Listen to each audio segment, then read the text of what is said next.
Yo. Soft words and harsh truths. You got issues, I got issues, we all do. So free yourself, a safe space for your concerns. We got things to learn, habits to unlearn. Always deconstructing and reconstructing. Can you see the beauty that's in destruction? If there's an end, the new beginning's coming. Nothing comes easy, does it? You gotta really want it. Soft words and harsh truths. You got issues, I got issues, we all do. This past week has been something else. I was so excited to place trust into a woman and let her be a mentor. And it was short-lived. Not because of any true chaos, but it's just a difference in how we see things. I am not a practical woman. I am not looking for practical guidance. And so that makes it a little bit more difficult as it relates to this new space I find myself in. I've had some amazing moments where I stood my ground and I was able to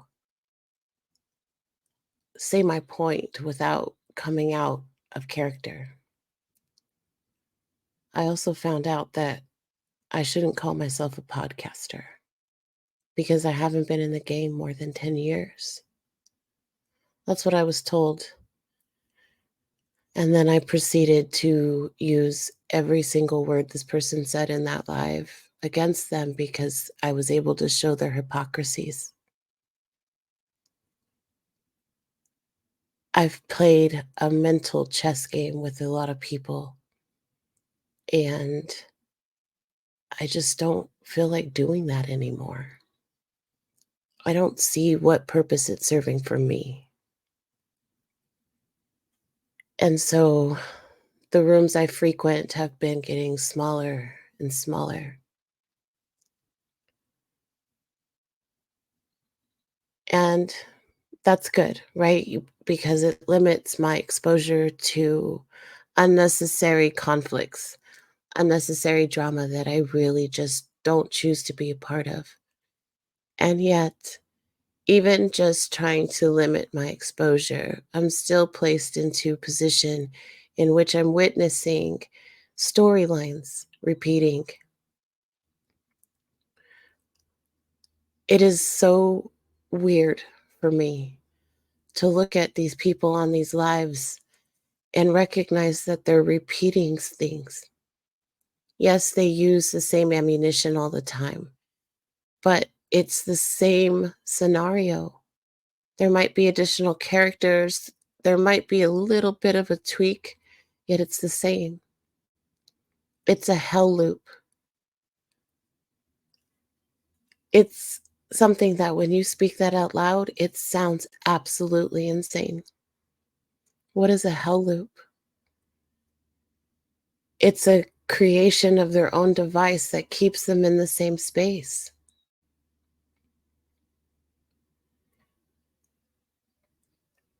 One storyline, I talked about it a little bit before, is still playing out. It's only intensified now because one of the characters upped the ante and betrayed the other one in the worst possible way. At least that's the way they see it. It's ridiculous.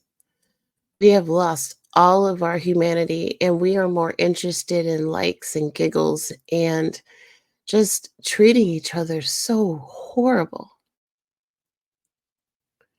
This man is the epitome of evil.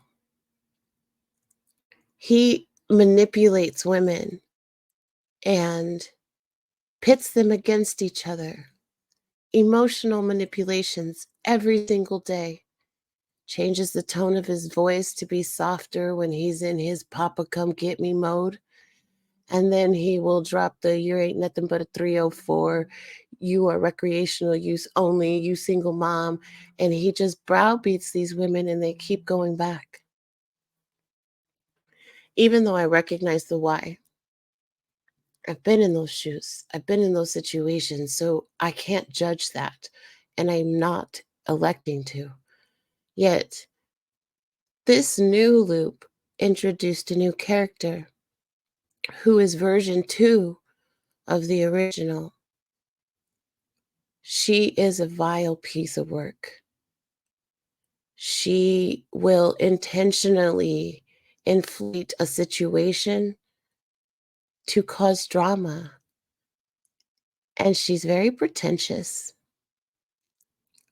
She is somebody, though, that I immediately blocked because I just did not want to entertain another season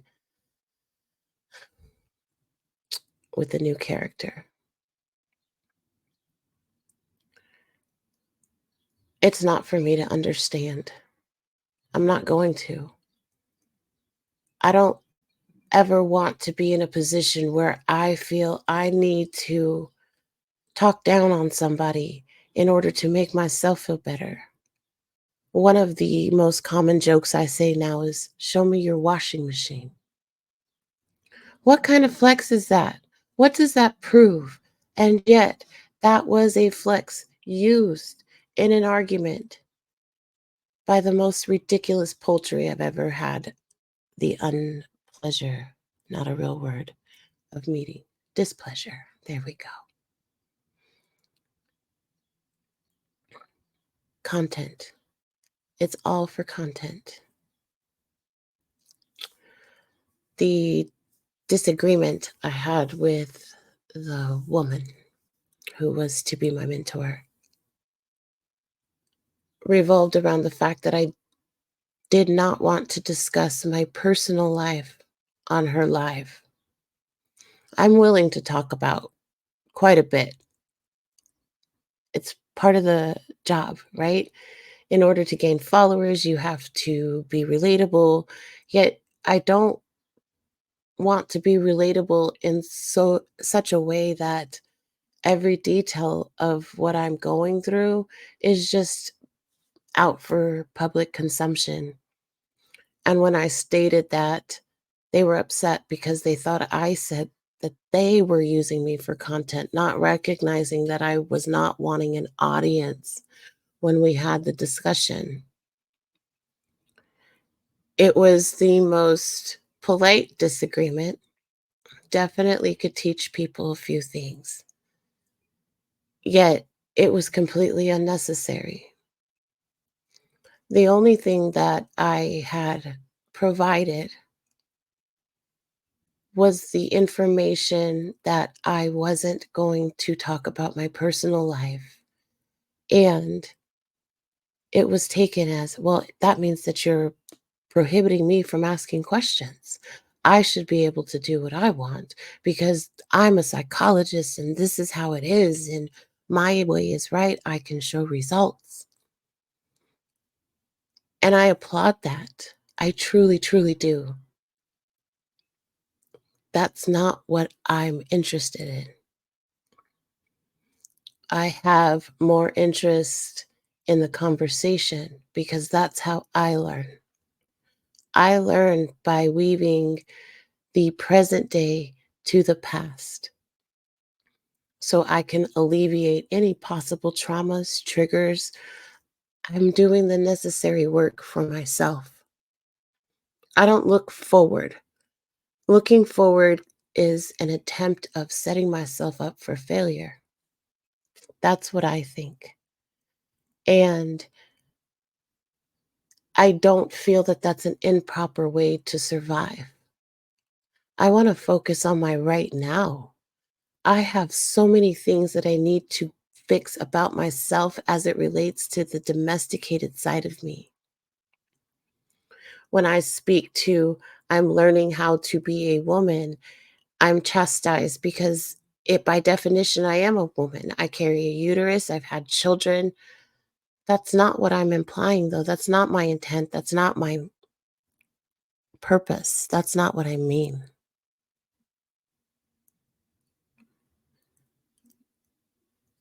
I want to learn how to take care of a household the right way. I've had to wear multiple hats in multiple different scenarios because the people I had chose to be with weren't interested in that part of being an adult. Andre would get paid and give me the money to pay the bills. I was in charge of everything and it worked for us. I'm not complaining. That's just not what I want to do anymore. I am really working to stand in humility, to really allow myself the ability to be molded into what I should be, not what I have been. Only a few people have been able to understand when I say that I woke up 2 years ago. I've lived pretty much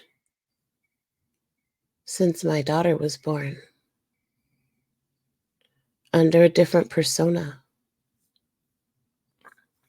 It was me, but it wasn't.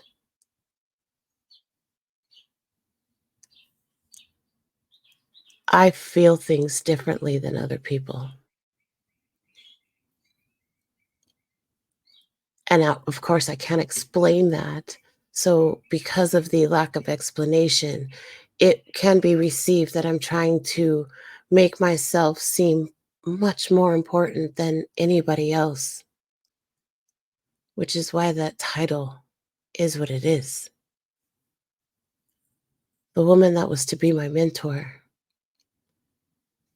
made sure to let me know that there was nothing special about me. My situations weren't any different than anybody else's, which is true. I openly admit that. Yet, in my mind, a mentor should never be disparaging. They should be encouraging. Yet, that's my interpretation of a mentor. I can't hold them at fault. However, my journey is unique to me. It's not about them. That is the important thing that should have been realized. I'm discovering new things about myself almost hourly.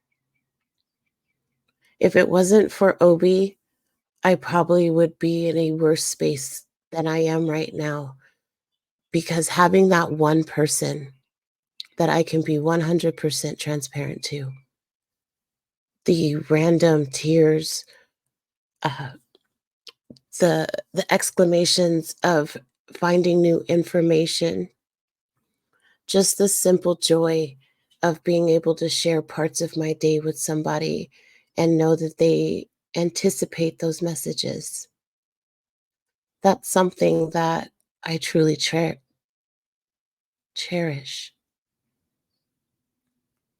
And I am afraid. I'm afraid of messing it up. That's been my history. I mess things up. Yet yesterday, when I was in that discussion, I had had a clarity moment. I had a deja vu moment and a clarity moment. We were discussing something and I recognized the emotion. I recognized that I had been in this situation with this particular person before. And the last time that I was with them, I left angry because it was insufferable. It was a very difficult conversation for me. Yet this time, as it started to get close to difficult, I recognized the why it was difficult for me. And it was because I was asked a direct question, and my answer was then used to teach the live. And so the response was I was listening to it as if she was talking to me, which she was, but she wasn't, you know, and It was great for me, and I celebrated myself because it was a moment of growth. It was a true testimony of the work that I've been putting in, and then it all went downhill. For me, I recognized why. The lesson had been completed. I had fixed the broken communication technique that had transpired in this particular relationship, and I continued until the live ended. I never allowed my anger to enter the conversation. I never disrespected them. It didn't matter what was said to me, even though what was said to me was kind of humorous in the sense of some people are just not meant to be mentored, they need therapy. Because I set a boundary. Can we see where that's wrong? Can we see where we have shifted and made it almost impossible for people to maintain privacy because of this entitlement of I've asked you a question and you are expected to answer? That's not true, and it won't be true. I am firm in my belief that I get to choose what I share. And for the majority, my page is public, not my life. I learned the hard way. It's not something that I'm going to jeopardize again. And I'm not worried about ruffling feathers or disturbing relationships not intended for my life because my integrity is all I have. My character is who I am. And I may piss some people off, but I can guarantee you that I'm going to stay honest because there is nobody that I want to lie for. I am not going to be ashamed of who I am just because others don't understand that this is genuine. I'm not pretending to be this person. She is who she is, and I'm learning her more every day. I had another great opportunity present itself the other day, and another person that I had a very strong, visceral first conversation with. I was on their platform. We've developed a kind of friendship since our first meeting, but I still had not yet voiced who I was, even though they know. And they tease me because I am a more gentle, balanced voice, and I don't wanna play the gender games and the gender blame and, you know, place all of these unnecessary boulders on people's backs. But this day, I stood my ground. I allowed myself to get passionate, never angry. I stayed within this soft space, and he never came out of his. I have no words to describe how triumphant it felt to stay in that conversation, end it with us all laughing and continuing on our way. I'm told I'm sensitive.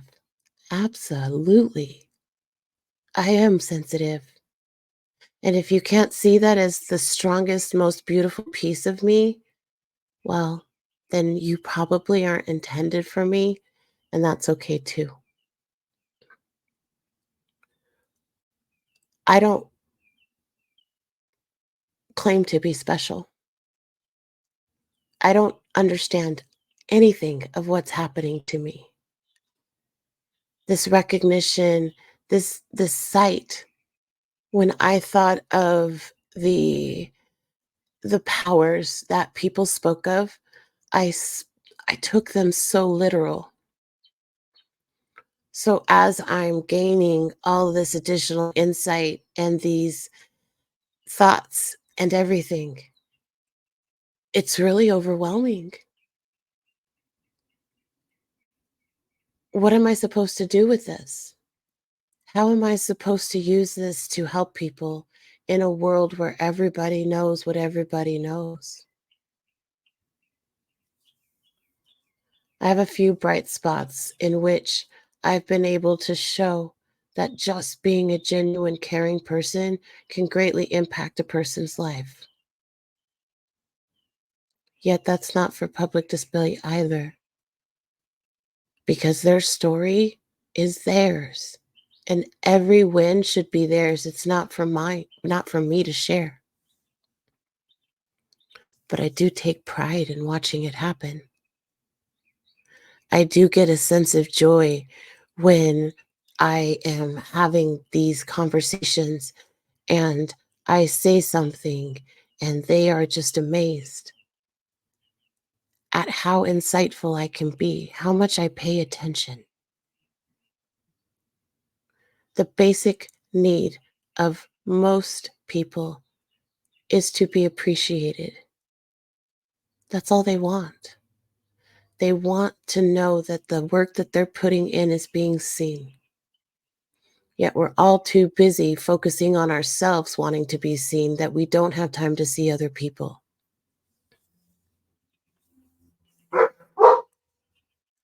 I have sat through so many lives where there was a lack of accountability. It's always somebody else's fault. Well, here I stand saying my life is my fault, and I'm here to fix it. I want to be better. I truly am walking towards a space where I will have a husband because that's what I know and what I choose to work on. When I expressed what excites me, and I stated that what excites me is loving into someone, it was dismissed. When I stated that my domestication is where my primary focus is because I know that's the final puzzle piece for me, they posed a question and asked what comes next. And I said, my husband will arrive. And they laughed. You see, the thing that most people wouldn't recognize is it's not a day by day thing. There's no time. It's subjective. So if I say that I'm working on this domestication piece and once it's put into place, my husband will arrive, it's not like, okay, we clean the last window and the doorbell rings. That is asinine. The fact that many people will sit there and have the audacity to say that others don't have imagination and yet themselves can't recognize just how ridiculous some of the practicality they say sounds.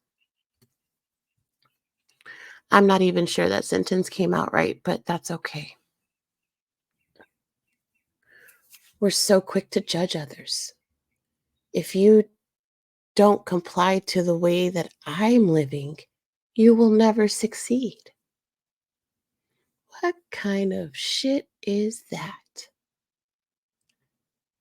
No. We should be providing guidance to people by sharing our wisdom, our experience without the detail, if necessary, because everybody has to make their own choice. These men have no problem asking women their sexual history. That is inappropriate. A man should never be asking those questions, especially in a public forum, and then have the audacity to talk about them being hoes and all of those ugly words that they use to describe women. You open them up to share their story and then criticize them for it. Does that make you feel better? Does that prove a point? Explain to me how happy you are in your marriage when you're out here destroying single women's emotional psyche. Is that counterproductive or intuitive? Genuine question laced with sarcasm. There is no true gain in a lot of the advice that's being provided to these people. Women need to settle. You should just be happy somebody looked at you. If that's the parameter that I'm to use to be in a relationship, I'll stay single.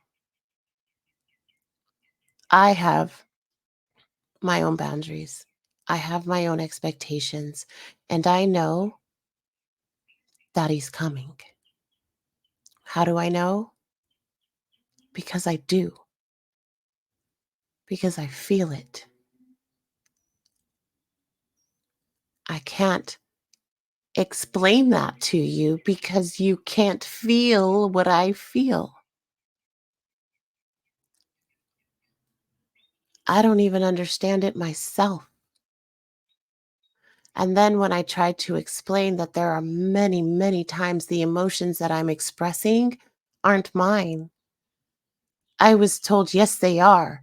There's a such thing as a subconscious, and you are doing. Man, sit down.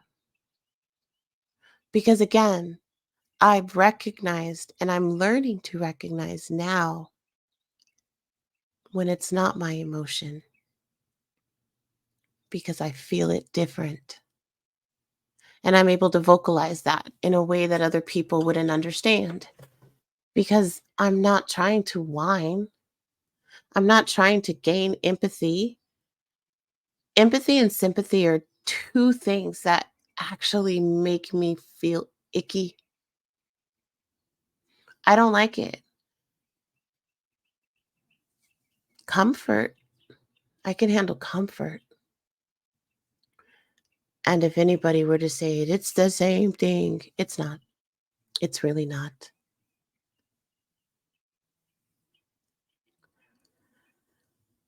I had a really unique experience the other day in which a hoodoo priest was in the live and they were talking to another panelist, and then they started asking me questions, and I was a little hesitant, which I am. Direct questions really bother me sometimes. um, Yet he asked simple questions. What's your favorite color, your favorite number, you know and as I'm talking to him, he stated that I was giving a particular goddess vibe. And he then proceeded to give me all of this information about this goddess. And then what he was saying was my life. And it just floored me. It was like all of a sudden, it was as if I was being read. Now, I am a believer of spirituality and all of that ilk. Yet I'm also skeptical, due in large part to the fact that there are so many charlatans out there pretending to have gifts that they may have but haven't worked or just don't have it all. So it's really hard sometimes to discern who's telling you the truth and who is there for profit or content. So as we're speaking, he just began to say more and more that just started to really resonate with me, and it sat me back. I finally had somebody that had struck me silent. Um, and it was probably the best gift I've received because in that recognition, I was shown to be special. Again, feeling special is a self adulation that we use outside influence to gauge.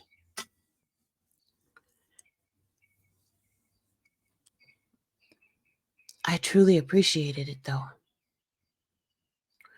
I've also found about a Merkaba that I had not heard of before, and upon looking it up, I I was like given validation to another piece of information that I had been provided that didn't make any sense to me.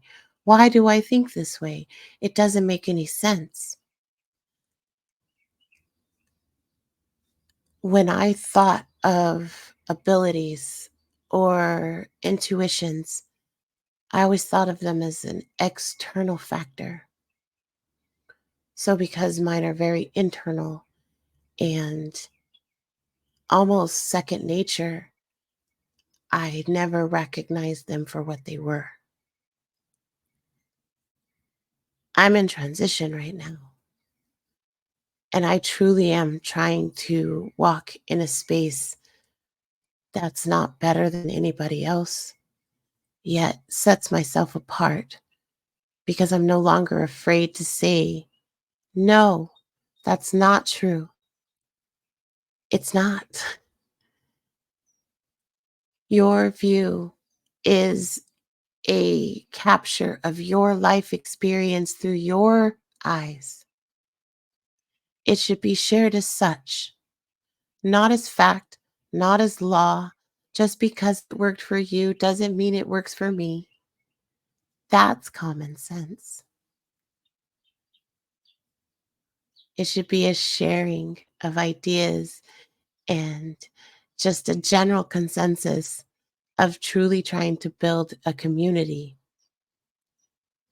This competition, this man versus woman, women never taking responsibility for setting up the steps that led to the drizzle drizzle movement.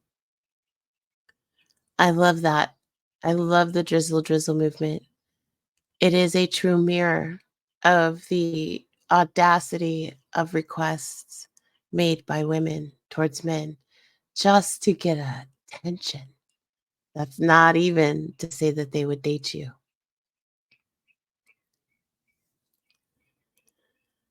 I am not one of those women. I am not looking to be wooed by financial means. I'll know my husband when he arrives. I've finally been able to get rid of emotion that I never asked for. And by get rid of, because it never goes away, I just was able to finally capture it into a box so I was no longer affected by it. No longer felt the pull of curiosity just to see them. It was the hardest battle that I've fought so far. I say that often. I'm probably dramatic. But for me, when it comes to emotions, those are my battles. The information I was given by this gentleman the other day has me in a true space of what the hell am I doing?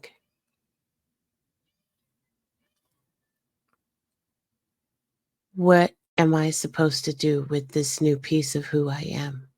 And try to integrate it into all of the different pieces of my past that still need to be effective in my present when I'm slowly losing interest in it day by day because it's not the dream that I have anymore.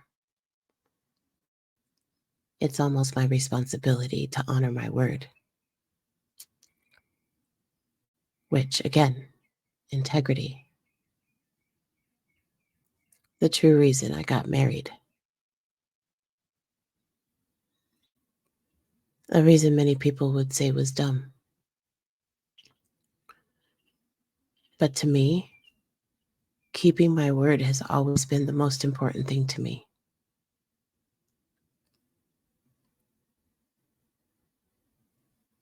So, even though I've tucked all those emotions away it doesn't mean that I still don't love them, that I still don't have moments where I miss them or moments where the emotion is very overpowering and the tears fall. Am I at 100%? Absolutely not. I'm still low key avoiding music because there's a group of songs that I really don't want to hear right now, although they're my favorite songs. And I just found out about them last year.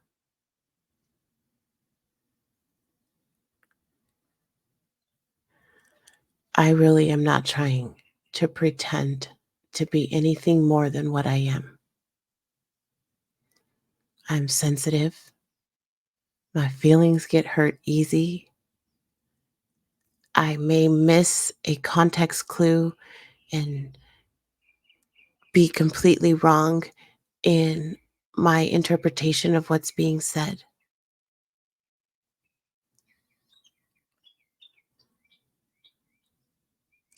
And I'm working on that because I'm looking at so many other things that sometimes my ears are the last piece to truly turn on.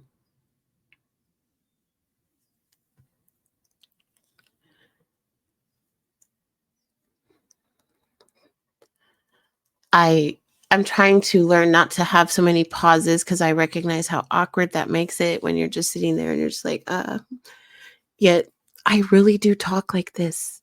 I really do talk with pause. I try to ensure that the words I say are not going to be offensive, even though I do give myself grace to recognize I'm not responsible for anybody else's feelings, the same way nobody else is responsible for mine.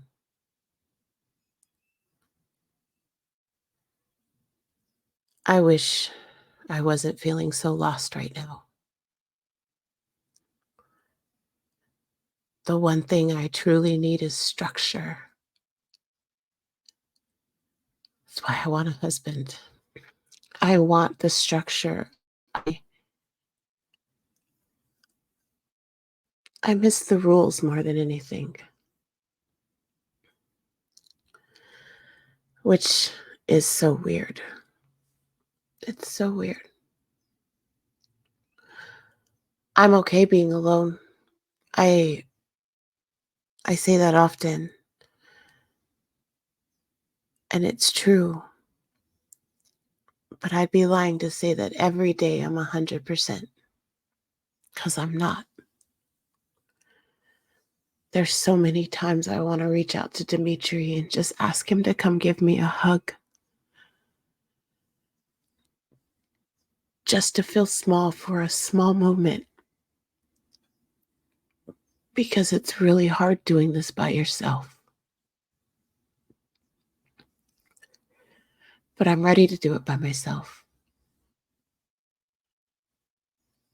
I want to learn how to do things the right way so I'm not such a headache to anybody else. So I'm not selfish. So I put in the same efforts, getting my hands dirty if that's what the job requires, because it's not just about me anymore.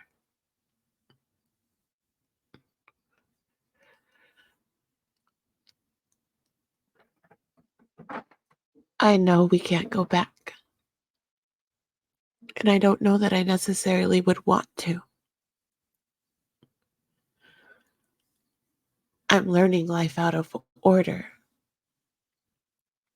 and it further isolates me. So now I'm working on the domestication, which means keeping everything together, doing all the necessary things, putting the repairs into the house that are necessary, and being okay that there's not anybody here to help me do it.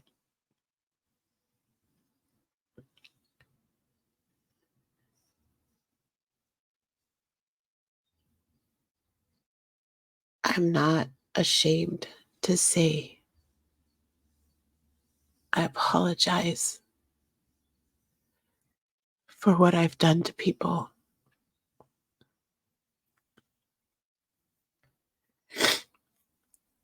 I've been very selfish. I could only see what was happening to me. It was a true state of chaos that I would not wish on anyone.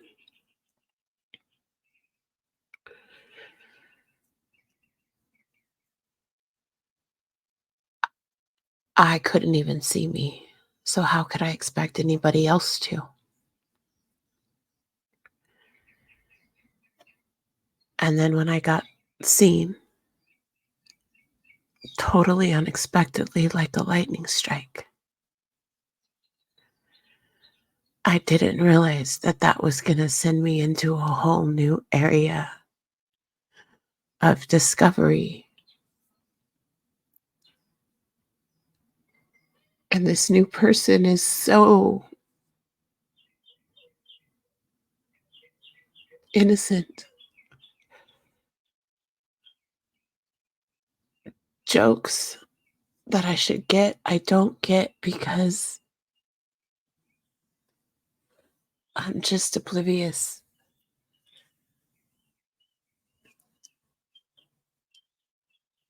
It's all new to me. How do you share that? How do you get people to understand? It was like I've been in prison. I'm just using that for an analogy, and I came out and the world has changed. But that's not true. I've changed. And I unfortunately, when my veil was lifted and everything came back to fruition, I became 21 again.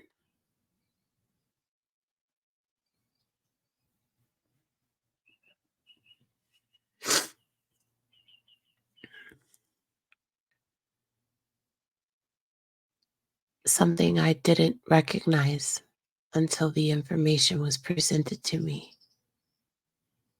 even down to this ridiculous haircut that I don't like, which has caused self-identity issues, which is part of the process too, because vanity is not always your friend.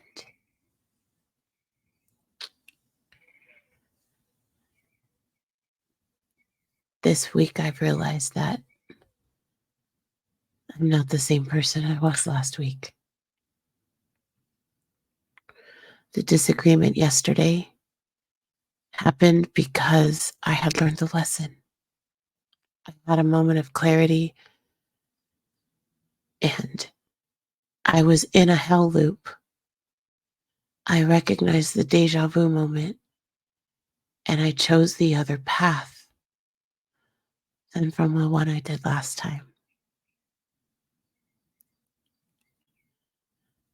I won that round because my story is about me, not my engagements with other people. Your story is about you, not your engagements with other people. How are you going to be better?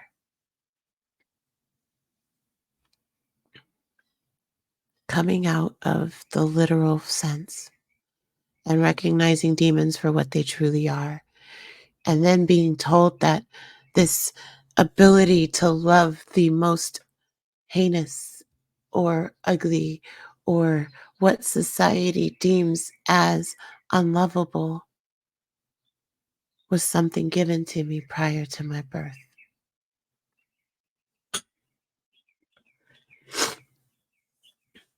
A gift from a goddess that I had no introduction to until 2 days ago, which tied me back to Nigeria, which I have a tattoo of a Nigerian name on my chest. All coincidence, but maybe not. Who knows? Sometimes we gotta let go of the woo woo and stand in reality, even though there's betrayal up here, where people will state that they will try and then 180 and treat you like crap. But that is neither here nor there. To the bestest, I love you. And I don't have anything else outside of that. I don't have a time frame. I don't know who I am right now. And I definitely would not want to do anything to jeopardize just how important you are to me.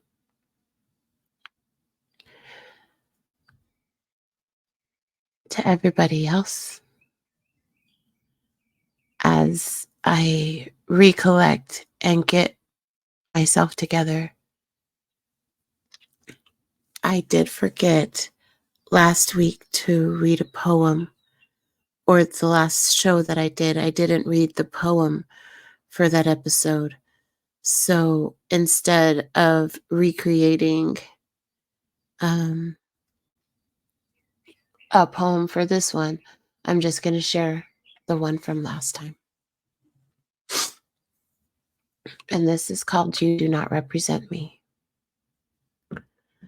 I recognize the hypocrisy in my creating of space between the vulgarity of my modesty of an image I created, yet it's time to come clean. I am not the image of the woman I used to be. I've been stripped of all my possessions, my pride long left the scene, to leave me to my karma within the light in between.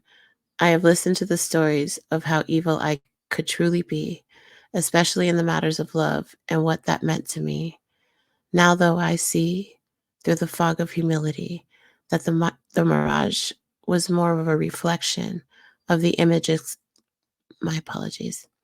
Now, though, I see through the fog of humility that the mirage was more of a reflection of the image expected of me to be. Come one, come all, to see the one that fights to stand out while remaining unseen. Look at what she really is now, to the fantasy has been wiped clean. Look at the trails of rejection, leave streaks upon her face. Eyes forward, step one, step two. She just has to keep the pace. Each stumble held humiliating consequences of judgment that ended up leaving her alone. The one who saw her went blind. She truly had to stand alone. A gentle hand attached to a genuine heart reached down into the flames of confusion caused by being honest in a place where everyone is expected to lie, the place where the guilty go to live out of a loop, to learn lessons of karma they are oblivious to repeating. As the hand pulls her out, the layers of unwanted stereotypes, expectations, and fears start to fall away. Gone is the sexuality that also felt forced, and from there the sensuality emerged. The ability to be true to herself with the knowledge her voice now spoke from a different emotion, one not held by fear of what can be lost. She lost everything. One that is not based on supplemental oxygen, as that can be led to become something it wasn't. Here I stand, that woman transformed. You no longer represent me. I am not unique. I am me. I choose your level of access. This is a new battle for me, and I appreciate those that are standing here, even from a distance, and supporting me. I see it, I feel it, and I recognize it. Every day you get up is a blessing, and the world is so much better with you in it. Thank you so much for waking up today. I love you. and be nice. It's easy.